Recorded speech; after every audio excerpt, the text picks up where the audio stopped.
Dogs and new tricks and maybe new tricks and old dogs. Jim Closson joining us here on Good Morning Idaho. Good morning. How you doing? Good morning, Jay. This is an old friend of mine. This is Ava.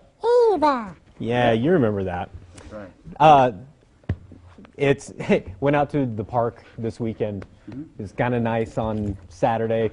Dogs everywhere at the soccer complex, running on leashes and getting kicked out everywhere. Do you get some tips for dog owners, you know? Yeah, there's so many tips. We could take up a whole show on this. Number one, I got to say this first and last. Pick up your dog's mess. Yes. Bring bags with you. I mean, there's some places where they allow dogs, but people can get that taken away if we don't take care of being a responsible dog owner, clean up our dog's mess. But if the area says no dogs, please don't break the rule because it makes it bad for all of us. One of the things that I noticed was a lot of people did have dogs on leashes. That was pretty much a given across the board. But a lot of them were having trouble with them. A lot of pulling going on, a lot of little kids that were on the leashes, and the dog was leading the kid around. Yeah. What are some things that they can do to? So besides doing basic obedience, you want to be able to keep your dog's attention with something like Ava, who's been in studios before. This is one of her favorite toys.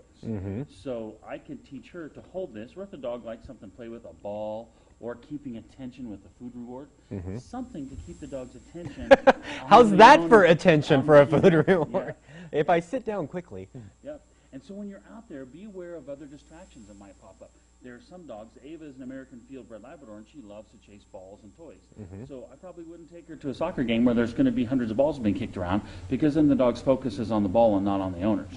Having the right leash, a nice soft leash, whether it's a leather leash or this one's a cotton leash, one that's strong. The retractable flexies, while they're great when there's no distractions around, I've seen people get pulled over with retractable flexies. I've seen people get their hands burned with retractable flexies because they get it caught around their fingers. And so just a short leash, a maximum distance of 6 feet, and then something to keep your dog's attention.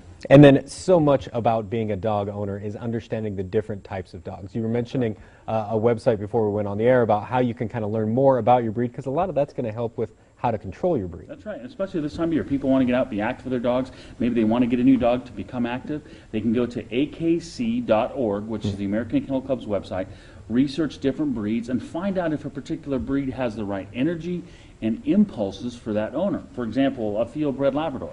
Her energy is much higher because she's bred to hunt all day, and her impulses are to chase moving objects, whether it's a bird or a frisbee.